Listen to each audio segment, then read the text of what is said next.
I think you're going to want to chime in on what I have to say today. So first of all, I feel like I was robbed. So robbed with the Mets. I'm going to get to it a little bit later, but a 10 p.m. start, no Francisco Lindor, and a cross-country trip without a day off, it robbed me of something that I was expecting to see and wanted it to be great. It wasn't, even though it was a pretty good game. But that's not what we're going to start with, because like BT said, we can't always focus on the negative. We got to focus on the positive. The Yankees did something amazing.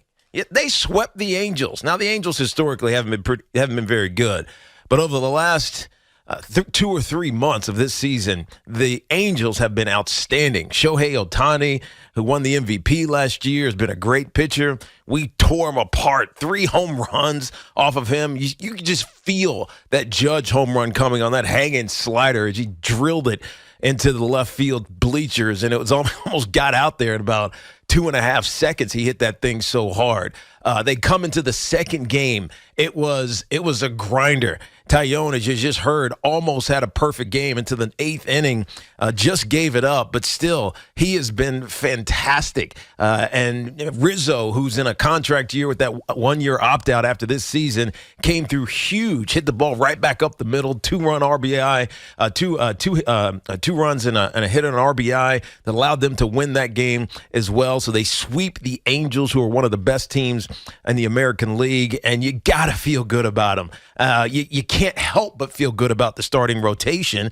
Nestor Cortez is pitching to a 1.5 ERA. Taillon is 2.3. Garrett Cole, who is supposed to be their ace, is kind of third on the list right now. He's still pitching great.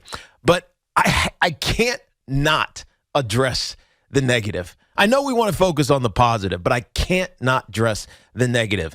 This team that runs out a 6-7-8 last night in the second game of Aaron Hicks, who had 3 hits in the first game. That's because they were picking up somehow Shohei Ohtani's pitches, and everybody got a hit except for Joey Gallo. Runs out 6-7-8 in the second game. Aaron Hicks, Joey Gallo, and Kyle Higashioka is not sustainable. I know they're just pushing through some injuries right now. I know they're worried about Stanton when he comes back. But a team that puts that lineup out whenever there are some issues with their starting position players is going to have troubles. It almost presents as a serious underlying issue despite the successes. And it's hard to say that, right? The Yankees are 36-17 on the season. Is that the record? Is that 17 losses? 36-15 on the season. First place in the AL East. They've been dominant. Their chances to win the World Series go up with every single win, every series win. They're definitely making the postseason this year as long as they stay healthy. But I can't help but look at some of the issues that plague this team. Most importantly, what are they going to do with Joey Gallo? Now, he was brought here in a contract year to be that guy who smashes home runs. We heard it all last year, almost ad nauseum. He's going to get a hit a home run, or he's going to walk, hit a home run, or he's going to strike out. Too much now. All we hear is he's going to strike out. Maybe he's going to get a hit. He's definitely not hitting a home run. And he's in a position where the Yankees early on were lauding him for his hard hit balls. Yeah, I can hear it. I remember the conversation that we had. God, he hasn't gotten any hits yet. Yeah, he's striking out a lot. But man, when he hits it hard. He hits it hard directly into outs. This issue that the Yankees are facing with Joey Gallo is one that's not going to go away until they find a way to make it go away. And it's too early to do this. It's too early to say we're done with him because of the injuries that the Yankees are facing right now with Giancarlo Stanton out. They need the lineup help. But when you combine his issues with Aaron Hicks's issues, with Kyle Higashioka's issues, who's on base and OPS are hovering around 400, there is an underlying issue that's being masked by how well this team is pitching. Now, Higashioka, I can give some credit because the pitching staff has evolved into, one of the best, if not the best, in baseball right now. And so much of that is because of his ability behind the plate. Trevino as well is in this conversation. Ability behind the plate to call a good game, to frame those pitches, to get these guys, Nestor Cortez and Taillon, who we were just talking about, into very advantageous positions with every single batter that they face. It's almost as if the deletion of Gary Sanchez and the addition of these two guys, light hitting as they may be, has enhanced the the defensive side of the Yankees equation. So I can almost forgive Kyle, right? Remember in the preseason, he had 5 home runs. Oh, he's going to be a masher behind the plate. You don't need you to be a masher. Just do what you're doing and get the pitchers right. Aaron Hicks, we've railed on him already this season. We already know that he's in his mind and he can't come through despite the first 3 hits against Shohei Ohtani. But it's Gallo who has to take a lot of the heat today, despite the victory, three victories over the Angels in the sweep yesterday and the doubleheader.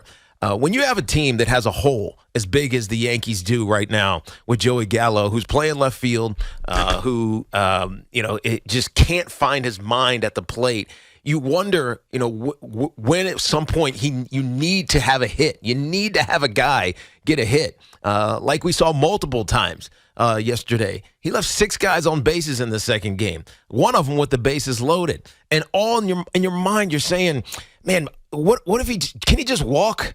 Can he just walk a run in? Can he just do that? But we know this. He's always down 0-2. He's 0-2 Gallo is what we should start calling him. He gets down early in counts and gives himself a less of a chance of being productive when it matters for this Yankees team. And it's frustrating and it's weird because they're winning. We should be talking about how and lauding this team about how good they are. But when you know that there's a chance for you to be great, and I think this Yankees team might have that chance. When you have Nestor pitching the way that he is and Taillon almost having a perfect game, you know that when the rotation is that good, that you have a chance to be great.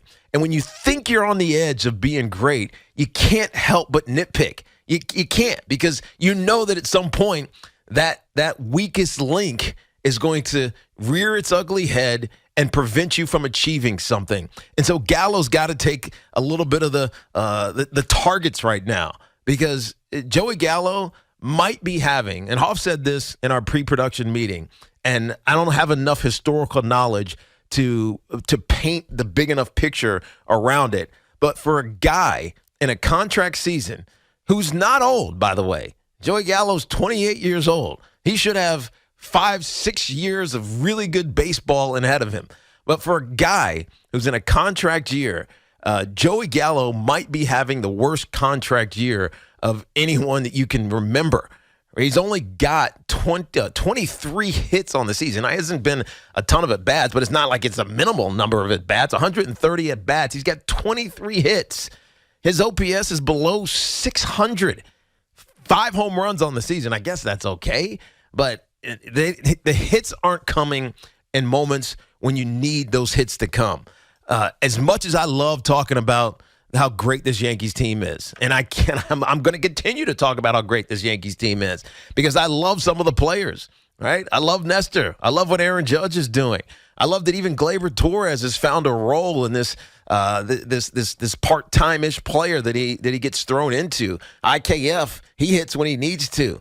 But when I see that gaping hole at left field with Joey Gallo, who was supposed to be a guy who was contributing, I got to believe that the Yankees are going to make a move with him at some point. Now, they got to wait for Stanton to get back, and they can't do it right now. But Joey Gallo has become a little bit of a bane for a Yankees team that's already won 36 games, has the top record in baseball.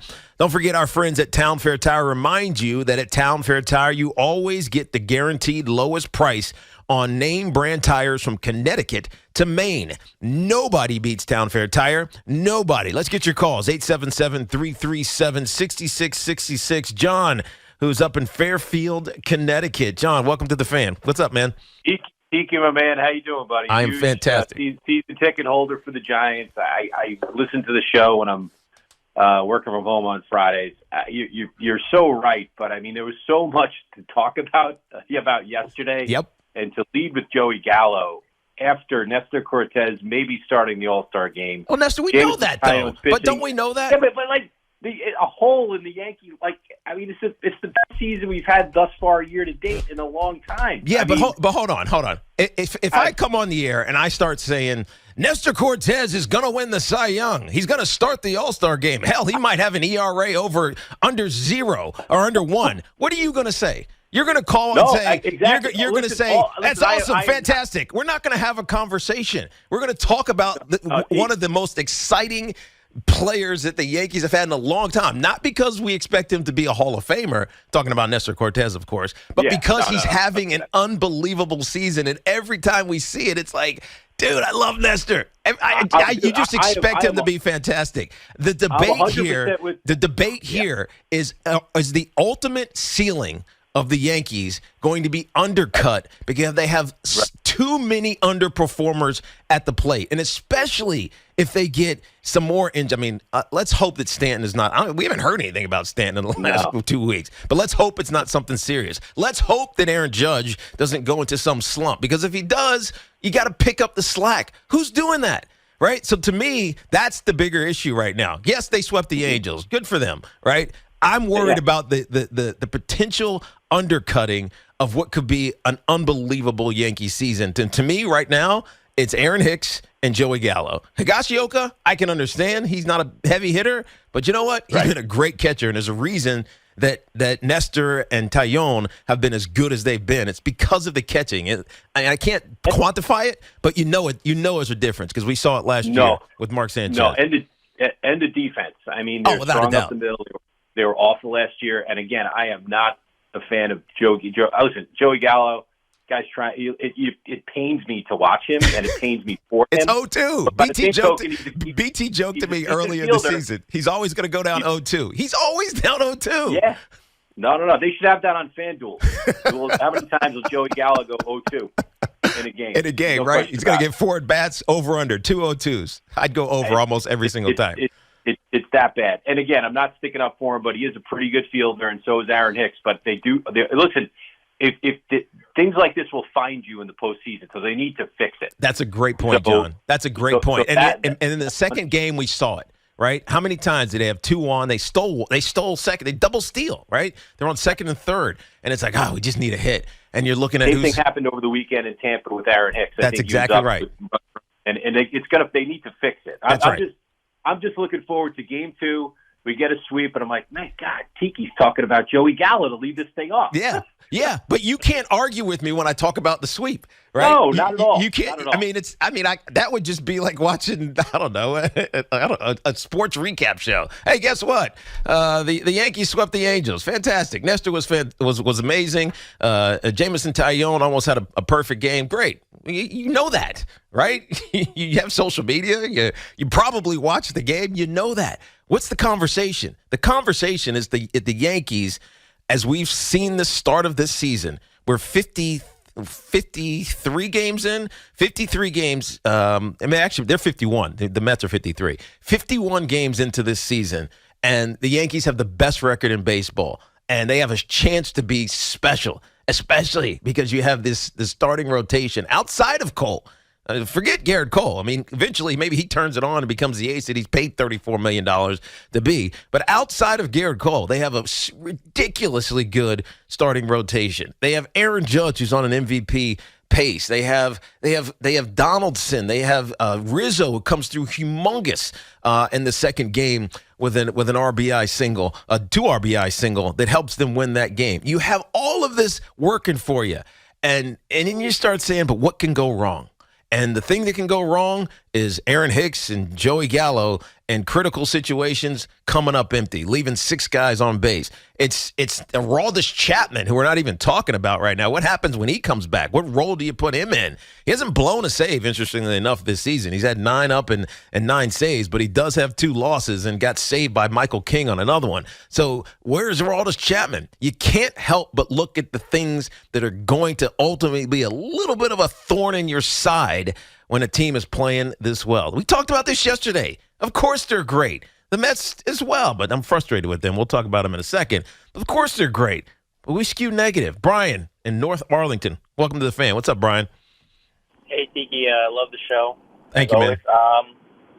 You were talking about the Yankees catchers being a big deal with the pitching staff. Yes.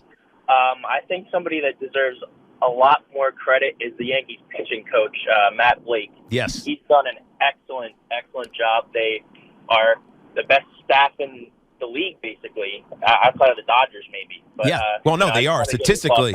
Statistically, they are the second best team in the majors. Appreciate your call, Brian. 2.67 ERA for their starting rotation, which is second only to the LA Dodgers at 2.56 ERA. The bullpen for the Yankees is 3.11 ERA as well. So their pitching has been fantastic. And you're right, a lot of that credit goes to their pitching coach. The challenge for me is I don't know how to quantify that. Like, what am I saying other than I watch how Nestor Cortez has a process. We talked about this a week ago or so ago. He has a process. He gets up to on the hill. He has a plan in his head. He knows exactly how he's going to attack you, and he attacks you with pace. So you're under pressure as a hitter, and then every now and then he can't quite find it. So he'll just walk you. It's almost intentional. If he can't get you out, he'll walk you and then go on and get the next guy out or create a ground ball and cause a double play. I 100% agree with you. The pitching coaching staff of this New York Yankees deserves a ton of credit because you don't get a guy like Jameson Taillon pitching almost a perfect game. Or Nestor Cortez leading the American League in ERA at 1.5 out of nowhere, by the way. Nobody expected that. You could have put a preseason bet on that and nobody would have taken it, right? You don't get that without something special happening without us watching. We're watching a lot, and we're going to continue to watch both of these teams. The Yankees have the Detroit Tigers, so this should be another great opportunity over the weekend for them to keep racking up some wins.